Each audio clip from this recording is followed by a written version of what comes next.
ओम शांति। 24 अक्टूबर 2023 के बाबा के महावाक्य। मीठे बच्चे, तुम्हें बड़ा विचित्र उस्ताद मिला है। तुम उसकी श्रीमत पर चलो तो डबल सिरताज देवता बन जाएंगे। प्रश्न: पढ़ाई में कभी भी थकावट ना आए उसका सहज पुरुषार्थ क्या है? उत्तर: पढ़ाई के बीच में जो कभी निंदा स्तुति मान अपमान होता है उसमें स्थिति समान रहे, उसे एक खेल समझो तो कभी थकावट नहीं आएगी। सबसे जास्ती निंदा तो श्री कृष्ण की हुई है, कितने कलंक लगाए हैं, फिर ऐसे श्री कृष्ण को पूजते भी हैं, तो यह गाली मिलना कोई नई बात नहीं है। इसलिए पढ़ाई में थकना नहीं है। जब तक बाप पढ़ा रहे हैं पढ़ते रहना है। गीत: बनवारी रे जीने का सहारा तेरा नाम। ओम शांति। यह किसने कहा, किसने फरमाया और किसको? यह तो तुम बच्चे ही जानते हो, जिनको ही गोप गोपियाँ कहा जाता है। तो उन्होंने अपने बाप गोपी वल्लभ को याद किया। ऐसा बाप सिवाय परमपिता परमात्मा के कोई हो नहीं सकता। तो याद उनको करते हैं जो होकर जाते हैं, उनका फिर बाद में गायन होता है। मिसाल जैसे क्राइस्ट आया, क्रिश्चियन धर्म स्थापन करके कहाँ चला नहीं गया। उनको पालना तो जरूर करनी है, पुनर्जन्म में आना है, परंतु जो धर्म स्थापन करके गए हैं उनका वर्ष वर्ष बर्थडे मनाते हैं। भक्ति मार्ग में उनको याद किया जाता है। वैसे ही आजकल दशहरे का भी उत्सव मनाते हैं। मनाना होता है तो जरूर शुभ ही होगा। कोई अच्छा करके जाते हैं तो उनका उत्सव मनाया जाता है। दीपमाला का भी उत्सव मनाया जाता है। श्री कृष्ण जयंती मनाई जाती है। जो होकर जाते हैं उनका फिर उत्सव मनाते हैं। अब भारतवासियों को तो यह पता है नहीं कि यह राखी उत्सव आदि क्यों मनाते हैं। क्या हुआ था? क्राइस्ट बुद्ध आदि को जानते हैं कि यह धर्म स्थापन करने आए थे। इस समय सभी आसुरी संप्रदाय हैं, तुम हो ईश्वरीय संप्रदाय। अब बाप राम आकर दैवी श्रेष्ठाचारी बना रहे हैं, अथवा ऐसे कहें कि परम पिता आकर स्वर्ग का उद्घाटन कर रहे हैं, अथवा फाउंडेशन डाल रहे हैं। ओपनिंग सेरेमनी भी कह सकते हैं। भारत में श्रेष्ठाचारी महाराजा महारानी होकर गए हैं। सतयुगी देवी देवताएं डबल सिरताज थे। पवित्रता का ताज भी था और रतन जड़ित ताज भी था। विकारी राजाओं को सिर्फ रतन जड़ित ताज होता है। डबल ताज वालों की सिंगल ताज वाले पूजा करते हैं, परंतु कब होकर गए, कैसे राज्य पाया, ये किसको पता नहीं है। लक्ष्मी नारायण इतने श्रेष्ठ डबल सिरताज देवी देवता थे। उनको ऐसा श्रेष्ठ बनाने वाला कौन, यह बाप बैठ समझाते हैं। अभी दशहरा मनाते हैं, तुम जानते हो जरूर कुछ हुआ है जिस कारण दशहरा मनाते हैं। रावण को जलाते हैं, परंतु वह जलने की चीज है नहीं। अभी उनका राज्य पूरा होता है। जब तक राम राज्य स्थापन हो जाए तब तक यह भ्रष्टाचारी राज्य चलना है। रावण राज्य खत्म हो, राम राज्य स्थापन हुआ था, उसकी सेरेमनी मनाते रहते हैं, रावण को जलाते हैं। इससे सिद्ध करते हैं बरोबर भ्रष्टाचारी आसुरी राज्य है। भ्रष्टाचार की भी ग्रेड्स रहती हैं। भ्रष्टाचार द्वापर से शुरू होता है। पहले 2 कला भ्रष्टाचार रहता है, फिर 4 कला, फिर 8 कला, 10 कला, बढ़ते बढ़ते 16 कला भ्रष्टाचार हो गया है। अभी फिर 16 कला भ्रष्टाचार को बदलाए 16 कला श्रेष्ठाचारी बनाना एक बाप का ही काम है। बाप समझाते हैं इस समय रावण राज्य है, राम राज्य श्रेष्ठ राज्य था, अभी वह भ्रष्ट बन गए हैं। श्रेष्ठाचारी भारत को स्वर्ग कहा जाता है, वही राज्य अब भ्रष्टाचारी हो गया है। अब बाप कहते हैं मैं आया हूँ भ्रष्टाचारी राज्य को श्रेष्ठाचारी राज्य बनाने लिए। यादव कुल भी है, कौरव कुल भी है। यादव कुल में भी अनेक धर्म हैं। जो श्रेष्ठाचारी दैवी धर्म के थे वह धर्म भ्रष्ट कर्म भ्रष्ट बन पड़े हैं। फिर बाप श्रेष्ठ कर्म सिखलाते हैं। भक्ति मार्ग में उत्सव मनाते आए हैं। जरूर भगवान आया था, 5000 वर्ष की बात है। बाप ने आकर भ्रष्टाचारी को श्रेष्ठाचारी बनाया था। सारी दुनिया को श्रेष्ठाचारी बनाना बाप का ही काम है। फिर उनकी पालना करने लिए तुमको ऊपर से भेज देते हैं। तुमने जो दैवी धर्म की स्थापना की है उसकी फिर जाकर पालना करो। ऐसे कोई कहते नहीं, ऑटोमेटिकली यह ड्रामा अनुसार होता है। तुम श्रेष्ठाचारी बन जाएंगे, फिर सृष्टि भी सतो प्रधान श्रेष्ठाचारी बन जाएगी। अभी तो 5 तत्व भी तमो प्रधान है। कितनी उथल पाथल होती रहती है। मनुष्य कितने दुखी होते हैं, करोड़ों का नुकसान हो जाता है।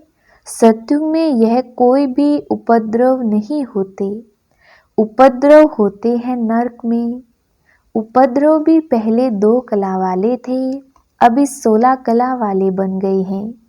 यह सब डिटेल में समझाने की बातें हैं और हैं बहुत सहज, परंतु समझते नहीं, ना समझा सकते हैं। तो यह रावण को जलाना द्वापर से शुरू होता है। ऐसे थोड़ी कहेंगे 5000 वर्ष हुए। भक्ति मार्ग शुरू होता है तो यह उपद्रव भी शुरू होते हैं। अब फिर रावण राज्य का विनाश, राम राज्य की स्थापना कैसे होती है सो तुम जानते हो। मनुष्य नहीं जानते रावण क्या है। बाप कहते हैं लंका तो कोई थी नहीं, सत्युग में लंका होती नहीं। बहुत थोड़े मनुष्य होते हैं। जमुना का कंठा है। अजमेर में वैकुंठ का मॉडल भी दिखाते हैं, परंतु समझते नहीं। सोने के महल आदि बनाने में वहाँ कोई देर नहीं लगती है। मशीनरी पर झट गलाकर टाइल्स बनाते हैं। तुम बच्चे जानते हो यह जो साइंस है जिससे विनाश होता है वही फिर तुमको वहाँ काम में आएगी। अभी यह एरोप्लेन आदि बड़ी खुशी के लिए बनाते हैं, उनसे ही विनाश करेंगे।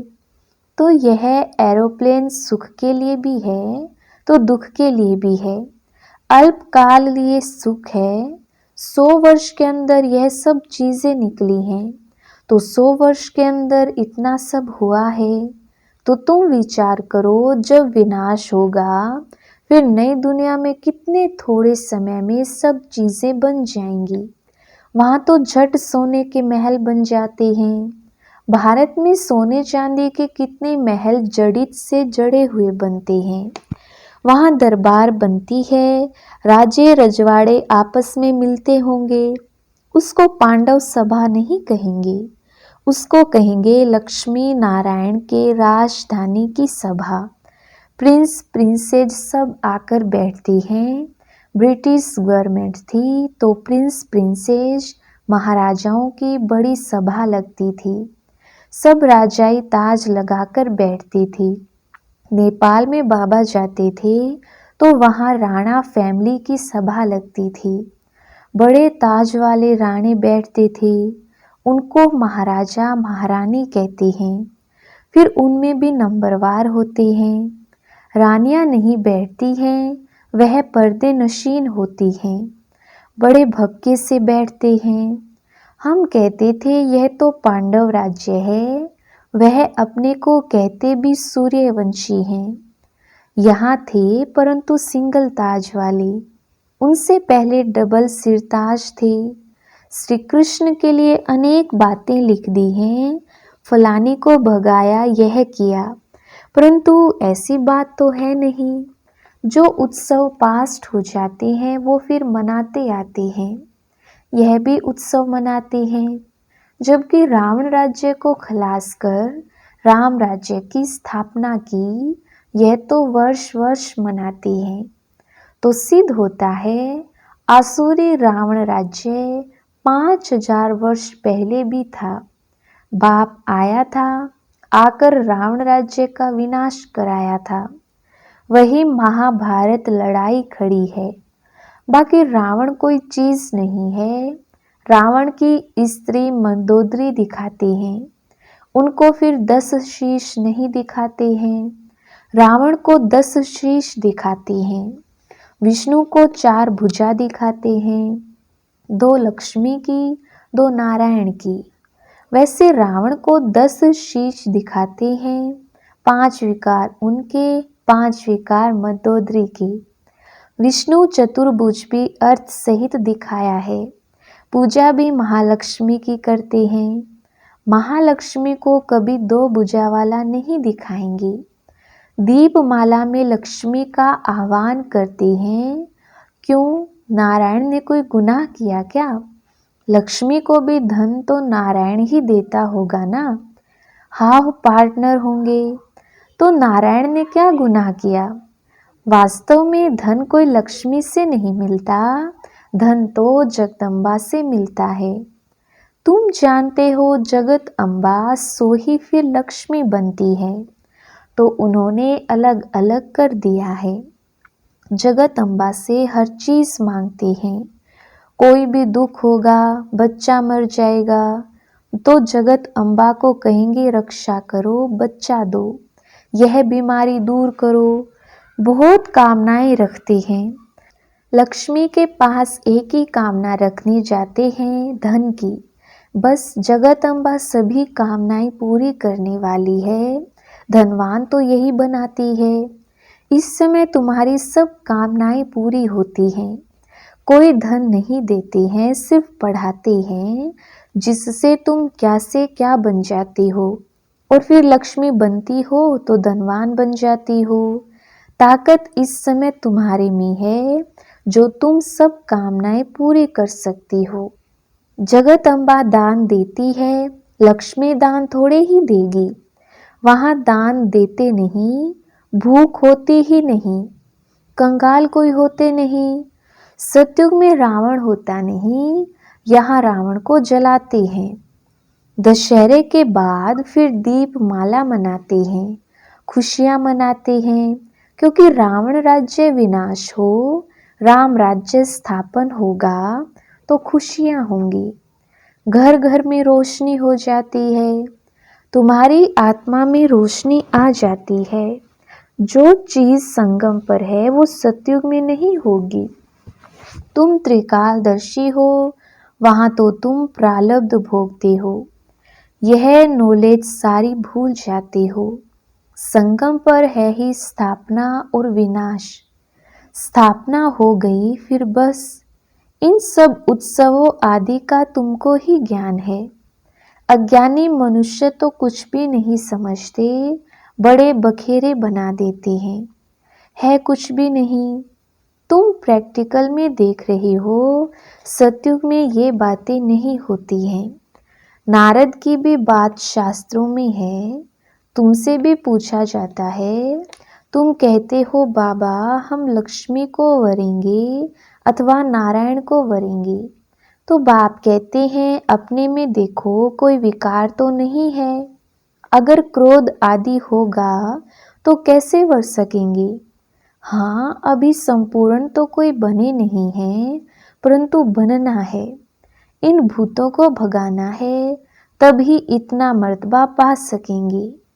उस्ताद भी बड़ा विचित्र मिला है। बाप तो सर्वगुण संपन्न, ज्ञान का सागर, आनंद का सागर है, तो जो आकर बच्चे बनते हैं उनको भी सर्वगुण संपन्न डबल सिरताज देवता बनाते हैं। बरोबर तुम बन रहे हो। देवताओं को दोनों ताज रहते हैं। तुम आए हो बाप से वर्षा लेने। वर्षा लेना है, पढ़ना है। पॉइंट्स तो बहुत निकलती रहती हैं। अगर पढ़ेंगे नहीं तो औरों को कैसे समझा सकेंगे। ड्रामा हूबहू रिपीट हो रहा है। यह नॉलेज अभी तुम समझते हो, फिर ये गुम हो जाएगी। ये जो लंका आदि दिखाते हैं वह भी है नहीं। रावण का जन्म कब हुआ? लिखा हुआ है द्वापर से देवताएं वाम मार्ग में जाते हैं तो विकारी बनना शुरू होते हैं। भक्ति भी पहले अव्यभिचारी थी, फिर व्यभिचारी बन जाती है। अभी तो मनुष्य अपनी पूजा कराने लग पड़े हैं। बाप कहते हैं मैं आता ही हूँ भ्रष्टाचारी दुनिया का विनाश और श्रेष्ठाचारी दुनिया की स्थापना करने। जरूर पहले स्थापना करेंगे फिर विनाश करेंगे। यह हमारा पाठ कल्प कल्प का है। भ्रष्टाचारी से श्रेष्ठाचारी बनाने में भी टाइम लगता है। जब तक बाप बैठ पढ़ा रहे हैं, पढ़ना है। कल्प पहले जिन्होंने जितना पढ़ा है वही पढ़ेंगे। बहुत बच्चे चलते चलते कहते बस हम चल नहीं सकेंगे। अरे स्तुति निंदा मान अपमान यह तो सब होगा। तुम पढ़ाई को क्यों छोड़ते हो? सबसे जास्ती निंदा तो श्री कृष्ण की हुई है। कितने कलंक लगाए हैं। फिर ऐसे श्री कृष्ण को पूजते क्यों हैं? वास्तव में गाली अभी इनको मिलती है। सारे सिंध में निंदा हुई, फिर कर तो कुछ भी नहीं सके। यह भी सब खेल है, नई बात नहीं। कल्प पहले भी गाली खाई थी, नदी पार की थी। तुम सिंध से निकल इस पार चले आए हो ना। श्री कृष्ण तो नहीं थे, यह दादा आता जाता था। तुम जानते हो अभी हम राज्य पाते हैं फिर गवाते हैं। ये भी खेल है। अच्छा, मीठे मीठे सिकिलधे बच्चों प्रति माता पिता बाप दादा का याद प्यार और गुड मॉर्निंग। रूहानी बाप की रूहानी बच्चों को नमस्ते। हम रूहानी बच्चों की याद प्यार गुड मॉर्निंग और नमस्ते जी। धारणा के लिए मुख्य सार। पहला पॉइंट, सर्व की मनोकामनाएं पूर्ण करने वाली कामधेनु जगदम्बा बनना है। दान देते रहना है। दूसरा पॉइंट, स्तुति निंदा में स्थिति समान रखनी है। यह सब होते पढ़ाई नहीं छोड़नी है। इसे खेल समझ पार करना है। वरदान, अपने शक्ति स्वरूप द्वारा अलौकिकता का अनुभव कराने वाले ज्वाला रूप भव। विस्तार, अभी तक बाप क्षमा की आकर्षण है। बाप का कर्तव्य चल रहा है, बच्चों का कर्तव्य गुप्त है। लेकिन जब आप अपने शक्ति स्वरूप में स्थित होंगे तो संपर्क में आने वाली आत्माएं अलौकिकता का अनुभव करेंगी। अच्छा अच्छा कहने वालों को अच्छा बनने की प्रेरणा तब मिलेगी जब संगठित रूप में आप ज्वाला स्वरूप लाइट हाउस बनेंगे। मास्टर सर्वशक्तिमान की स्टेज पर आ जाए तो सभी आपके आगे परवाने समान चक्र लगाने लग जाएं।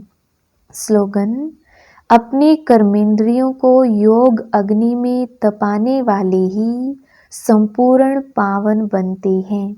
अच्छा, ओम शांति।